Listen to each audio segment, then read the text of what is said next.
Hey guys, welcome back to season 2 of Journey Through the Darkside. I'm Daniel. Simon. So let's get real for a second though. Let's get real. Let's get real. But we haven't been. We haven't been. So we like to shoot these a month out. It's just, with all this, content I put on the TPS YouTube page as it is, it just trying to do this every single week. Are you pulling back the curtain? A little bit. Yeah, this ain't a curtain call, but yeah, we're definitely going to expose a little bit here of the business. So, month out, we're shooting this. It's actually WrestleMania weekend. We'll just come out and say what it is. This is actually, we're ready for night 2 of WrestleMania weekend. But this is going to come out the first weekend of May. So, we want to bullshit and just be like, hey, it's May, everything else. We don't know what the world's going to be like in a month from now. We're also in the midst of the pandemic. Exactly. We're probably not supposed to be. This is not social distancing at all. So, once again, keep that in mind. We may make references. I know we're going to, a couple weeks, we're taking off for Memorial Day weekend, and we will wish you guys a great Memorial Day weekend. Truth is, you may not even have Memorial Day weekend. You may be just doing that shit in your backyard or whatever. But either way, just so you guys know, there's the context here. So that's that. So hopefully, by the time you see this, it's blown over. Exactly. And everybody's the thing of the past. Back to business as usual. But if not, just hey, we're in there with you guys, and hopefully, these videos, these long ass videos, will fill up your day right there. Because believe me, this is. Yeah, no excuse. I'm watching all kinds of rando shit right now, so it's just like, Yeah, I've definitely found myself down some weird rabbit holes sometimes. Oh, absolutely, yeah. And going through That's Netflix. Just past 2 weeks, I'm just like, fuck it, let's watch it. I've been, I told you before, I'm watching Shudder TV or Shudder, and they have that app on there, that feature where it's just Shudder TV, where it's just a free streaming rando movies, and I found myself now just doing that, like somewhere else, the WWE Network, you can just. Just turn on whatever, So I just do that, and I'm just like, fucking show me something. I don't even care. It's just the most random shit. I'm not gonna lie, it's not all great, but I'm just like, yeah, I'm loving it. Let's just do it. I assume you haven't watched the Netflix sensation yet. No, I tried. I watched a trailer. I'm just like, nah, it's not my show. Season 2's coming out. By the time this is going to air, it's already going to be out. They said that they're on actually start releasing new episodes within the next couple of weeks or so. I'm just like, man, really? Gotta get my job exotic fixed. My God. Anyways, let's cut to the chase. Let's get to it. Why are we actually here? Well, man, do we really want to do this? No. Oh my God. Now we owe it to these people. Like '94 was actually a pretty good year. Yeah. And now, with Taker match aside, it was a pretty good year. And then we ended last season with IRS and Taker at Royal Rumble, which I know you were kind of a fan, I wasn't. But still, even our combined scores brought that shit down to a 1. We literally just and so I looked ahead on the schedule, just like 95. Fuck me in the fucking face. Like seriously, this is gonna be rough. Now here's the good thing though is in '96 it gets so much better. It blows the fuck up. I can't wait till we get mid-season here because it'll be really awesome. Yeah. This is like watching the NWA WCW matches before we actually got to the Undertaker. That's what I feel like now. It's just like we gotta get through '95 before we can actually get to some good shit. So without any further ado, what's the event that we're gonna be looking at tonight? This is WrestleMania 11. April 2nd, 1995. So we're damn near 25 years to the day. Oh, there it is. Look at that. Man. A couple days. Fucking old as past. shit. Yeah. At the Hartford Civic Center in Hartford, Connecticut. Their backyard. Any guesses on the attendance here? Oh, God. 95. Yeah, we're definitely doing this. All right. We'll say not, for WrestleMania, still pretty low, but for WrestleMania at the time. Still 15,000. 16,305. Alrighty. And just at home, they may think I'm full of shit. I do not do any research on this at all. These are literally my shot in the dark guesses here. I suck at it. Whereas Joey has it memorized down to the number. That's just, he's a wrestling almanac here. But like me, I think I got right once, or within the ballpark once. And we'll have him back with us in our next round. So within the next month or so, he'll definitely be here. So we need him sometimes. Absolutely, absolutely. I just feel bad subjecting him to this round. You know what I mean? We're just like, his talent shouldn't be wasted on. Well, we'll get to it. What was the main event of WrestleMania 11? Oh man, it was so just Lawrence Taylor versus Bam Bam Bigelow For the world title? Was that a world title match? No. Did Bam Bam win the Royal Rumble and then go on or did LT win the Royal Rumble? I think it was no. So just a rando fucking. Not a bad match, honestly. You know what? Bad placement. All jokes aside, it actually is a good match. I think as far as like non-wrestlers wrestling goes, it comes off. I mean, for pro wrestling, it comes off pretty believable. Like literally, all his strikes are like football-based tackles and clotheslines. So I like that aspect of it. I just want to review that match. To be honest with you. Yeah. You're right though. Wrong placement. HBK got robbed out of the main event. So did Diesel, for that matter. I mean, a WrestleMania main event. But so here's what we're here for. Special guest referee Larry Young. It is King Kong Bundy with the $1 Million Man Ted DiBiase in his corner, going up against the Undertaker with Paul Bearer in his corner. Oh yes. So let's do the build up. Let's do the build up here. You guys remember from last season we talked about IRS and Taker at Rumble. After the match, of course, Taker won. After the match, King Kong Bundy attacks him, beats him down a little bit, and the corporation steals the urn and takes off with it. So handed it off to Jeff Jarrett more than likely. Yeah, I'm sure he did. Jarrett trying to help out the corporation, even though he's not really a member. He's like, I'll still be there for you guys. I'll take that sweet chin music from Walker for you guys. The chest music, sweet chest music. That sweet nipple music. But anyways, okay. So I had to do a little research here because they don't even fucking bring it up or really acknowledge it other than just announcing that it's him. Who the fuck's Larry Young and why is he refereeing this match? And so after doing some extensive research, they do mention that he's a baseball umpire. That's all they give it. Yeah, that's all I heard. But yeah, same here. But when I did a little bit more digging, turns out, I guess, back in '95, around this time, that baseball was going through a big strike. I guess the teams. I kind of vaguely, yeah, same here. And so apparently, this is just kind of Vince's way of trying to tie into mainstream. Like, oh, you ain't doing nothing, pal. Well, guess what? Get over here. And so that's why he's there. It was just kind of a way to give the guy a good paycheck and just kind of show, like, hey, we're current and we know what's going on in the mainstream world of sports. At this time, they did a big deal with Fox because LT was also on the card, and there would actually be a Fox special they'd run within a month or so after this would drop. They would actually show the last two matches. I wonder if that would end up going anywhere. Wow! And a few years. It took them a while, but it eventually would. And I hear that's what the deal is all about. They're exactly at Fox going, that LT Diesel match they showed a few years ago, that was... How long ago was that? They're like, 25 years? Like, oh, shit! Give him a contract! Let's do this! So anyways, so I feel like that's probably, reason. But it just seems like a weird match to shoehorn that in there. It's like, I don't know where I'd put it on the card. I guess the Allied Powers against the Blue Brothers, maybe? Who gives a shit? Yeah, every WrestleMania has had that shoehorn celebrity the Taker match? I know, yeah. But whatever. This is also of interesting note that, even though they don't, once again, in passing, just like the umpire thing, Vince does mention in passing, as Taker's coming out to the ring, that Taker has never been beaten on a WrestleMania. Now they don't actually call it the streak. They don't draw his undefeated streaks online, but they do mention that he's never been beaten. So this is kind of the first talk of the streak in any way. And then of course the Lawler drops the cool stat that this is actually their fourth appearance. Taker has appeared 3 times previously, 7, 8, and 9, and Bundy has appeared previously 3 times, 1, 2, and 3. So kind of a neat little thing right there as well. But that's literally you're trying to church this up at this point because I'll let you take the lead on this one because goddamn, I will sink it as soon as I get into it. I'm just gonna fucking drip my balls over the fucking face, drag my sack across his face, and then just walk away because goddamn. Mine? Go for it. No, not yours. Not yours. You haven't disappointed me like this match has. Oh, man. I don't know. I mean, it's another big guy who really can't wrestle worth a shit and is kind of past his prime by now. Way past. And I didn't realize how past. And then you got King Kong Bundy. Oh! You said that! You did it! I see that! No, but anyways, back to the...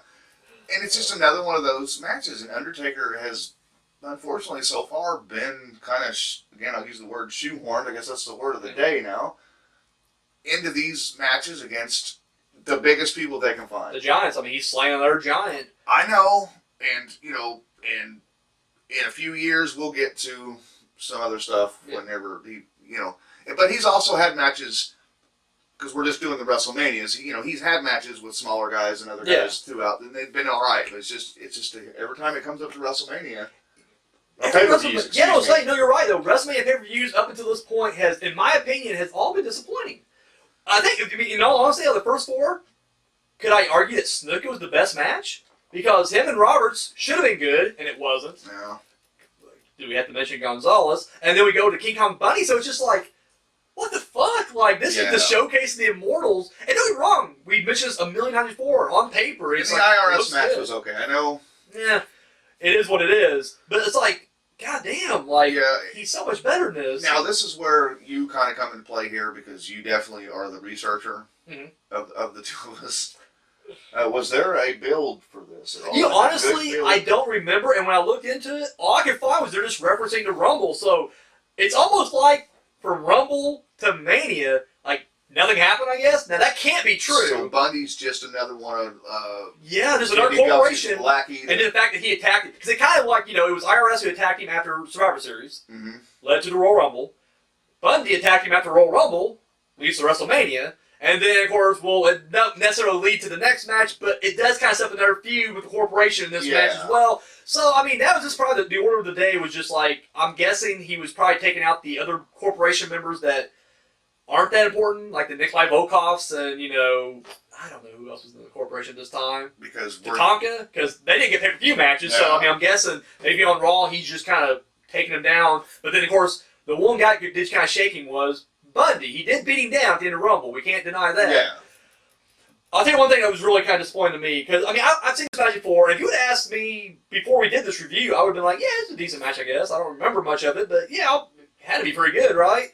I remember watching as a kid, and it was good when I was a kid, because I didn't think anything about it. All these were good. They was. Because Undertaker was... And, I mean, the thing was, I was a VHS kid, too. Like, not only did I watch, you know, weekly, you know, wrestling, Superstars, the main event, and the Raw, I also watched my VHS tapes religiously. So I was a Bundy fan from his 80s stuff. Yeah. Now, I have taken, you know, aside from our journey through the Darkside, I've actually taken a personal journey where I'm just going back and reviewing, or not reviewing, but rewatching all pro wrestling pay-per-views from 85 and up. And I've gone through up to, you know, 95, I'm in 96 right now. And even the Bundy matches from yesteryear were decent. Him fighting Hogan in the cage, decent. Even him fighting Hillbilly Jim and the midgets, or little people, sorry, decent. This was just like, what the fuck happened? And you're right, if there's ever an example of a guy way past his prime, dude, he was slow moving, he was plotting. Plotting's the word of the day, because not only was this match plotting, but dude, Bundy was plotting. There's this moment where he does a running clothesline. It's going to be the word of the day. And he just kind of stumbles, like he wobbles, and then kind of hits him. And I mean, I'm like, I know Bundy could put a hurting on me.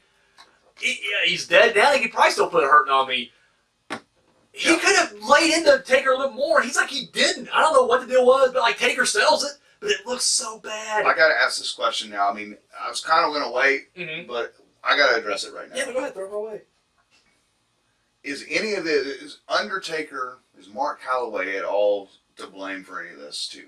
I'm gonna say no, because there's guys who could work with 1995 King Kong Bundy, and they would both look like $1 million. Yeah.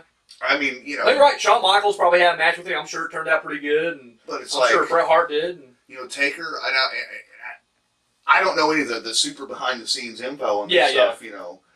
But, you know, he doesn't really, because it just feels like, well, maybe there's more he could do to make these matches. And I think, again, we're going to see more. We're going to see more. We're already kind of in a transitional phase for him, like his first real big like change. Yeah.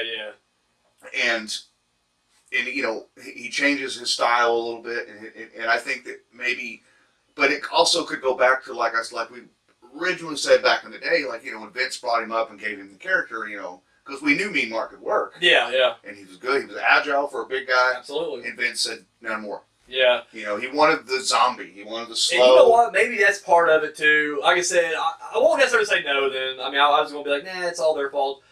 But maybe, I don't know, I just feel like, you know, we saw him with Yokozuna, but Yokozuna's a hell of a worker. Yeah. So it made a difference.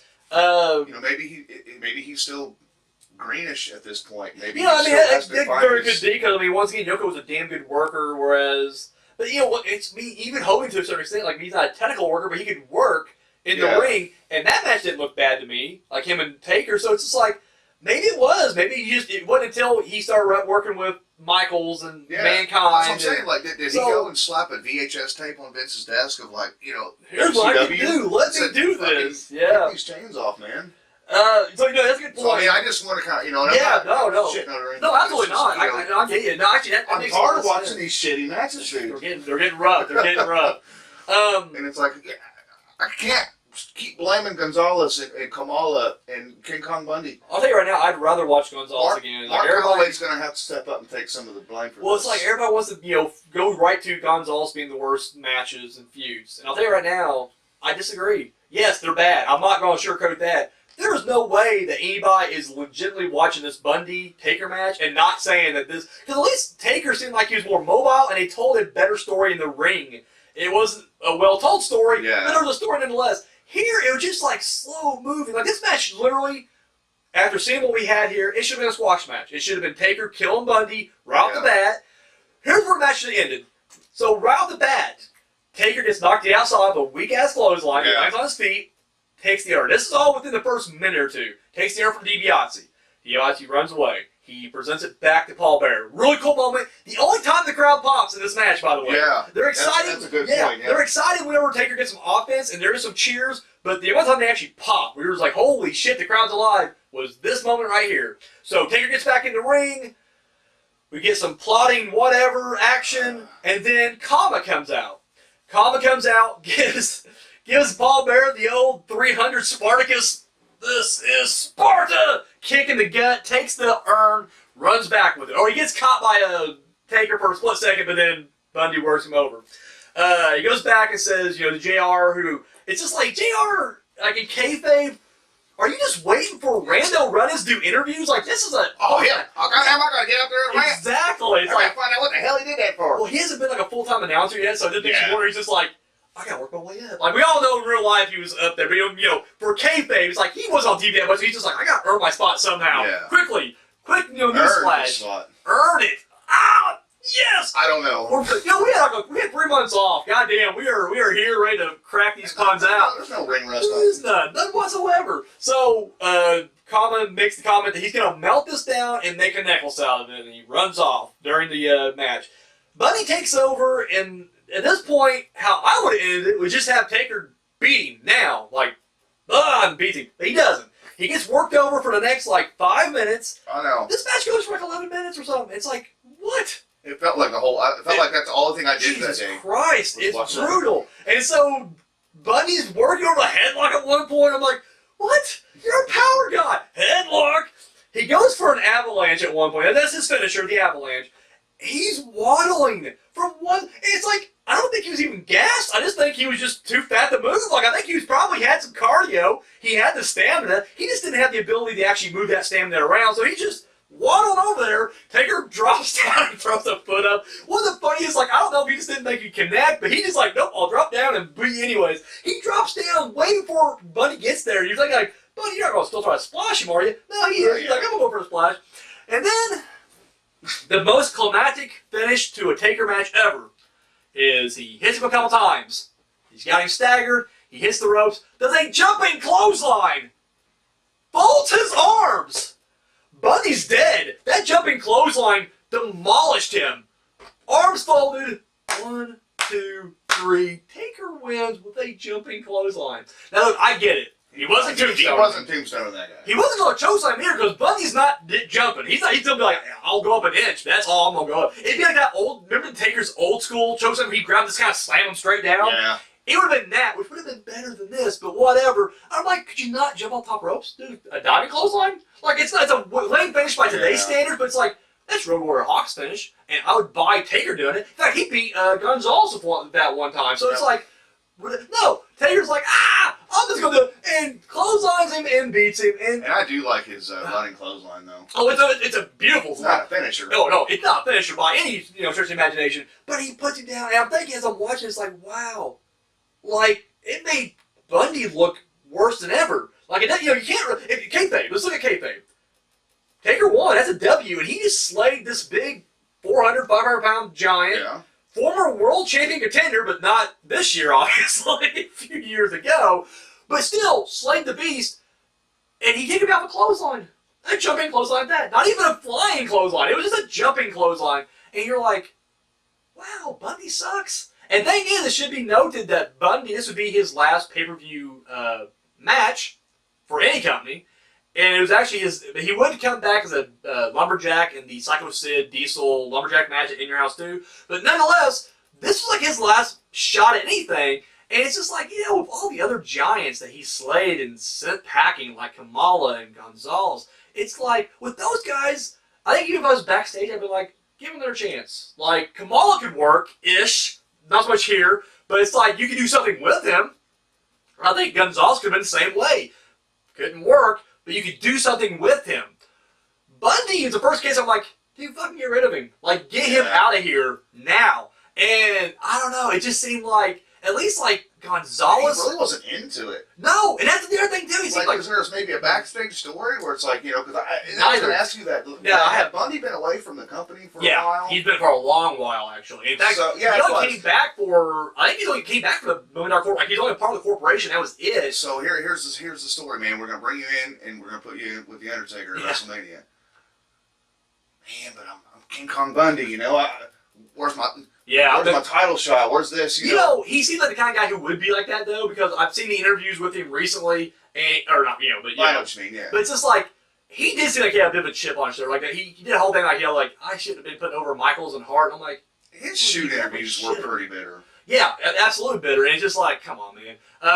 So that makes a lot of sense. I don't know, but it's like because Gonzalez is like he seemed like he was just. I mean, work aside, from what I hear from everybody talk, he was genuinely a sweet guy backstage. Yeah. I mean, dude didn't speak a lick of English, but he was happy to help out any way he could. And even though he couldn't comprehend it or maybe put on some shit matches, he was happy to have that spot. Yeah. And you can just tell his heart. And I mean, bad match aside, Taker looked like he was even into it a little bit more. Taker, like, no one looks like they're into this at all, except for Kama and Paul Bearer, who's always a pro no matter what. But like, even the guy who headlined the first WrestleMania. Yeah. Well, second one. Sorry. Yeah. No, the first one, he killed SD Jones in 9 seconds, and that's our story. We're sticking to it. Sorry, my bad. No, you're good. But, now he's working a middle of card. I mean, and don't get me wrong, I mean, I guess personally I've never been in that situation.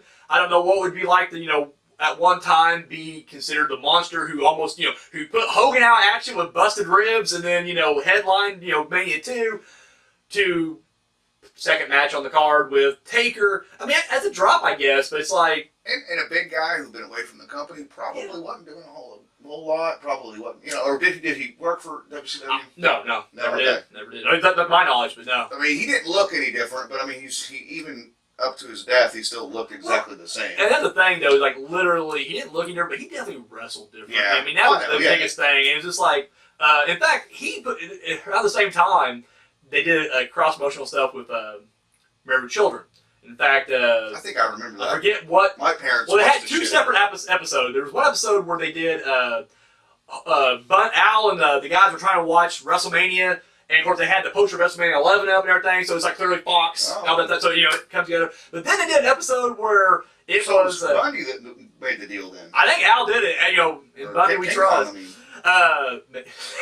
No, I won't give credit to Al Bundy. Okay. After this match, he's going to get credit. Yeah. But then they had an episode where Bud has to get his initiation to No Man was he had to get an autograph from King Kong Bundy. Oh. And so he sneaks into this wrestling event. Turns out he pretends to be a wrestler. I forget what his name was, like the Bumblebee or something like that. Wearing a ridiculous Bumblebee outfit. And then what happens is the other wrestler sick, couldn't show up, and they need a replacement. Oh, shit. They even kind of break kayfabe in '95 because Bundy or King Kong Bundy like, listen, I'm gonna go easy on you. I'm just gonna play with you. Don't worry about it. But what happens is when he slaps him on the chest, like get ready for that match. He bounces off the ropes, comes back, and the stinger gets King Kong in the ass. He's like, what do you think you're doing? I was going to go easy on you. And then he just kills Bud in the ring. Shit. It's fucking hilarious. He showed more athleticism in that match. Maybe Bud Bundy's the better seller, though. I mean, if we had Bud Bundy versus Undertaker at WrestleMania 11, totally different match. Would have been probably a 5-star classic right there. But we didn't have that. So, anyways, back to this match. Taker beats him. Yeah, unfortunately. Taker beats him. He's now earnless and again earnless. And real quick, spotlight on Larry Young. Didn't do too bad for a one-time off referee. I mean, because Muhammad Ali, whenever he was like the special enforcer at WrestleMania 1, it was like he thought it was real, and he was like getting into it. It's like, dude, calm down. Like, you know, even Pat Patterson's like, listen, this is the reason you're outside referee. Just stay out there, okay? When you have out of the business special guest referees, yeah, usually they're not great. Exactly. Well, no. there's always some other like weird. Somebody else will come in and like, you know. Exactly. But now this guy did all right. This guy was like, I didn't notice anything bad, so it's like. Should have gave him a contract. Hey, no doubt. Like, you know, sorry, buddy, the baseball ain't treating you well. Larry Young for a new referee here. But anyway, so yeah, that was the match right there. Moving on to the Fallout. As I mentioned, this was Bundy's last appearance. Oh, sucks. It's a shame. Taker, on the other hand, he would continue to feud with Kama, and they would actually do the house show circuit, just those two fighting. And we don't cover dark matches on here, but he would actually battle Kama in your house 1 and 2, both times beating him. In fact, 2, it was a casket match, but it's a dark match, so it's not canon, so we don't have to worry about that. But we'll kind of end his right there, because Taker's story we'll pick up a little bit later, and we'll hit that next week. So let's talk about your review, your overall review of this match, your rating. What do you think of this match? And okay, so I'm gonna agree. I'm still gonna say that any one of them, any of the Gonzalez matches were far worse than this. Mm-hmm. I know. That's okay. But I'm gonna say that overall this is still a worse match because the Gonzalez matches had a good story, had a good build. Like any of these shitty Undertaker matches that we've reviewed so far have at least had a good, awesome build story and absolutely built around them. It's like you're the mythology's expanding. You're at least intrigued by that. Yeah. This had nothing. Yeah, this was These bare bones, nothing. And so 0. If I can give a 0, no, you can absolutely. Is it a first 0? This is your first 0. Actually, this is 0 all around first 0. Yeah, this is the first of the show. It's 0. I mean, dude, like it's just. Nothing could save this. No, this is bad. There's nothing because, like I said, with the Gonzalez and well, we'll get there. Yeah. The Kamala stuff, and you know, those we can just say, you know, dude, the story was cool. Yeah. The way that they did it, you know, and he's in his workshop building that casket, and he's exactly, doing these awesome promos, and it basically would have showed a promo package of him mowing down each corporation member, and I'm just assuming it happened. I don't really know. If you guys know out there what the actual build, aside from just Bundy attacking him at Rumble. From that point to this match, what was going on, please let us know. Because I have no clue. Like, I could not find anything on this at all. So. It's just, that's about all the review that I can give it. I mean... I'm a little bit more generous because I feel like I can never just give a flat-out 0. It deserves 1. I can't. I just feel like... I didn't want to. I can see it. You're in your face. The tear in his eye. I was almost waiting for you. With a tear in my eye. Oh, I can't give you... you can't give it. But you gave me permission. No, absolutely. No, you did. Yeah, 0 to 4. That's the rule. I'm going to give it a 1. It's a very low 1. And that will average out to a 0.5, which is now our lowest ranked match on the show. 0.5. God, half star. Can we please cross our fingers and hope that there's no more 0.5 matches? Man. I know. Can we do that? I don't know. Yeah, I feel like I just repeat myself.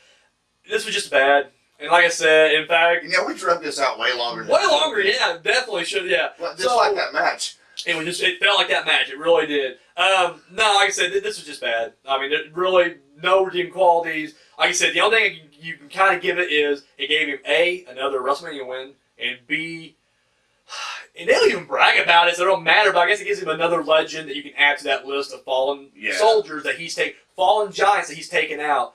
Once again, you never hear him go, I've defeated the greatest, like Johnny Gonzalez, King Kong Bundy, Superfly Jimmy Snuka. He won't say any of that. No. Except he's Snuka now because, you know. Yeah. Anyways, so yeah, this match sucked. But guess what? I'm not really 95 is going by quick for us because there's a lot of in your houses that he just doesn't go to, and I'm grateful, Taker, for that. Thank you so much. But we're coming back with King of the Ring 95. So guys, next week tune in, King of the Ring 95, which many people has said that is the worst pay-per-view of all time. Is it? No idea. But we'll tell you about this match next week. So for Daniel, Simon. See you next time. Oh, shit. Didn't always run, sorry. Hi. Thank you for watching that video. Be sure to give us a thumbs up, share it, subscribe to our channel. All that good stuff you do right here on YouTube, go ahead and do it. Check out our other videos. Go to our playlist. We got episodes of TPS TV, Journey Through the Darkside. We got a new show coming out, the horror movie review with Daniel Richardson. This guy. And of course, our short film, Entropy. You can find all that and more right here on YouTube. And then check out, yeah, look at that. All of our social media right there. And we don't just, copy and paste like the same post and put it on all. No, that's ridiculous. 3 different platforms, 3 different posts. I mean, the behind the scenes stuff you see on Twitter will not be the same stuff you see on Instagram. So there you go, right there. So be sure to give us a follow and a like on all that right there. Keep up to date. Have you seen Unspeakable Acts yet? No? Come on. Pick you up the DVD right now. Links over there. Oh, yeah. It's only $7. $3 shipping and handling.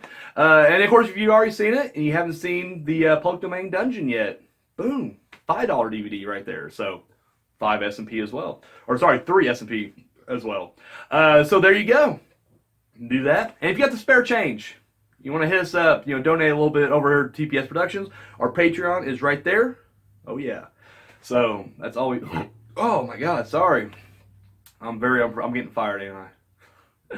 Yeah, that's all we got. Thank you for watching.